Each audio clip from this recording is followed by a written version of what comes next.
Subhanallah, alhamdulillah. இமாம் அஹ்மது இப்னு ஹம்பல் ரஹிமஹுல்லாஹ் அன்னவர்கள் இமாம் அவர்கள் பெருங்கொண்ட இமாம். 4 மதுஹபுடைய இமாம்களில் ஒருவர்தான் இமாம் அஹ்மது இப்னு ஹம்பல் ரஹிமஹுல்லாஹ் அன்னவர்கள். ஹம்பலி மதுஹபுடைய இமாம் அவர்கள். இமாம் அவர்கள் ஒரு முறை பஸ்ராவுக்கு பயணம் செல்லுகின்றார்கள். பஸ்ரா என்பது ஈராக்குடைய தலைநகரம் பகதாதில் இருந்து பஸ்ராவுக்கு சுமார் 200 கிலோமீட்டர் தூரம். அல்லாஹ்வுடைய கிருபையால் அந்த பஸ்ராவுக்கு செல்லுகின்ற பாக்கியம் எமக்கும் கிடைத்தது.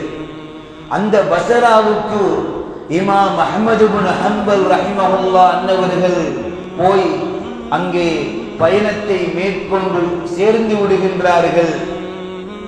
போய் சேரும் பொழுது இஷாவுடைய தொழுகை முடிந்து பள்ளிவாசல் பூட்டப்படுகிற நேரத்துக்கு தான் போய் சேர்றாங்க. இமாம் அவர்கள் இஷாவை தொழுது விட வேண்டும்.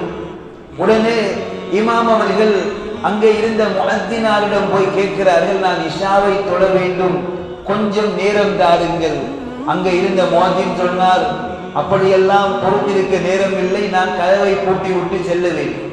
உடனே இமாம் அவர்கள் இப்படியாவது தொழ வேண்டும் என்பதற்காக வேண்டி உழு செய்து ஓடி போய் அல்லாஹு அக்பர் தக்பீரை கட்டிட்டாங்க. தக்பீரை கட்டினது என்றும் பார்க்காம அந்த முஅத்தின் என்ன செஞ்சார், அப்படியே இமாம் அவர்களுடைய சேட்டு குளரை குடிச்சு பள்ளிக்கு வெளியே கொண்டு போய் வச்சுட்டார். சில முஅத்தின்மார் அப்படி செய்யுது, அவருக்கு அவசரத்துக்காக வேண்டி அப்படி செய்வார். இப்படி செய்து விட்டார். இமாம் அவர்களுக்கு இப்படி நடந்து விட்டது. இமாம் அவர்கள் இஷாவை தொழ வேண்டும், என்ன செய்வது என்று பெரிய கவலையோடு இருக்கிறாங்க. பள்ளிவாசலுக்கு பக்கத்தில் ஒரு ரொட்டி கடை. அந்த ரொட்டி கடைக்காரர் இதெல்லாம் அவதானித்து இருக்கிறார். உடனே அவருக்கு இவர் யார், எவ்வளவு பெரிய மனிதர் என்பதெல்லாம் அவருக்கு தெரியாது. தொழ வந்த மனிதருக்கு முஅத்தின் கதவை பூட்டி விட்டார் என்பது மாத்திரம்தான் தெரியும். உடனே அந்த ரொட்டி கடைக்காரர் கூப்பிட்டு, நீங்கள் என்னுடைய இடத்தில் தொழுது கொள்ளுங்கள், நீங்க என்ன ஊர்? இமாம் சொல்றாங்க, நான் வெளியூர்ல இருந்து வந்திருக்கிறேன். அப்படி என்றால் இன்று இரவு என்னுடைய கடையில் நீங்கள் தங்கிக் கொள்ளுங்கள் என்று இடம் கொடுக்கிறார். இமாம் அவர்கள் இஷாவை தொழுது விட்டு இரவு முழுக்க அவர்கள் அங்கே திக்ரிலே தஸ்பீஹிலே இந்த ரொட்டி கடைக்காரரையும் அவதானித்துக் கொண்டிருக்கிறார்.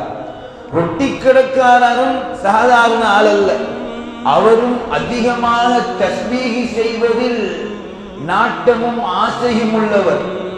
ரொட்டிகளை தயார் செய்வதற்காக வேண்டி மாவுகளை தண்ணீரில் அவர் புரட்டுகின்ற பொழுதும் தஸ்பீஹ் ஓதுகின்றார். சுப்ஹானல்லாஹி வ பிஹம்திஹி. அவர் எத்தனையோ விதமான தஸ்பீஹ்களை ஓதுகிறார். சுப்ஹானல்லாஹ் என்கின்றார், அல்ஹம்துலில்லாஹ் என்கின்றார், லா இலாஹ இல்லா அன்த சுப்ஹானக இன்னி குன்து மினல் ஸாலிமீன் என்கின்றார். லா ஹவுல வலா குவத இல்லா பில்லாஹில் அலியில் அலீம் என்கின்றார். ரொட்டியை தயார் செய்கின்ற சமயத்திலே தஸ்பீஹ்களை ஓதுகின்றார். சுப்ஹானல்லாஹி வல்ஹம்துலில்லாஹி வலா இலாஹ இல்லல்லாஹு வல்லாஹு அக்பர். ரொட்டி கல்லிலே ரொட்டியை வைக்கின்ற பொழுதும் தஸ்பீஹ் ஓதுகின்றார். இரவு முழுக்க அவர் ரொட்டியை சுடுகின்ற பொழுது அவருடைய நாவு தஸ்பீஹ்களை கொண்டு அலங்கரித்துக் கொண்டிருக்கிறது. இமாம் அவர்கள் கேட்டார்கள், இவ்வளவு தஸ்பீஹோடு தொடர்பாக இருக்கிறீர்களே, இவ்வளவு தஸ்பீஹோடு தொடர்பாக இருக்கிறீர்களே, உங்களுடைய வேலையை பார்க்கின்ற நேரத்திலும் நீங்கள் தஸ்பீஹோடு இருக்கின்றீர்களே, நீங்க கேட்டது எல்லாம் அல்லாஹ் உங்களுக்கு தருவானே. இமாம் கேட்கிறாங்க, நீங்க ரப்பிட்ட எதையெல்லாம் கேட்கின்றீர்களோ அவையெல்லாம் அல்லாஹ் உங்களுக்கு தருவானே, அப்படி நடக்கிறதா என்று கேட்டார்கள் இமாம் அஹ்மது இப்னு ஹம்பல் ரஹிமஹுல்லாஹ்.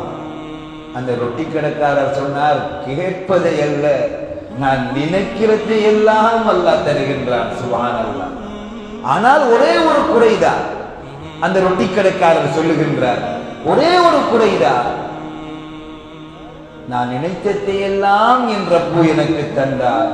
ஆனால் எனக்கு ஒரு ஆசை, நான் மௌத்தாகுவதற்கு முன் மதுஹபுடைய இமாம்கள்ல ஒருவர் இமாம் அஹ்மது இப்னு ஹம்பல் ரஹிமஹுல்லாஹ் அவங்களோட முகத்தை பார்க்கணும். அது மட்டும்தான் எனக்கு இன்னும் கிடைக்கவில்லை என்றார் அந்த ரொட்டி கடைக்காரர். இமாம் அவர்கள் சொன்னார்கள், எந்த இமாம நீங்க பார்க்கணும் என்று ஆசைப்பட்டீங்களோ அந்த இமாம் நான் தான் என்றார்கள். சகோதரர்களே, அந்த ரொட்டி கடைக்காரருடைய ஆசையை நிறைவேற்றுவதற்காகத்தான் அல்லாஹ் என்ன செஞ்சார்? பள்ளிவாசல்ல முஅத்தின் தொழ விடாம முஅத்தின் பள்ளிவாசலுக்கு வெளியே இழுத்துக் கொண்டு போய் விட்டது. இமாம் அவர்களை ரொட்டி கடைக்காரர் கூட்டிக் கொண்டு சென்றதுடைய காரணமே அந்த தஸ்பீஹி செய்து அவர் ஆசைப்பட்டது அவருக்கு கிடைக்க வேண்டும் என்பதற்காக. இதை வரலாற்றிலே பதிவு செய்கின்றார்கள். சகோதரர்களே, எங்களுடைய வாழ்க்கையிலே ரமலான் மாத்திரம் அல்ல, ரமலான் முடிந்தாலும் எங்களுடைய நாவுகள் தஸ்பீஹ்களை கொண்டு அலங்கரிக்கப்பட வேண்டும்.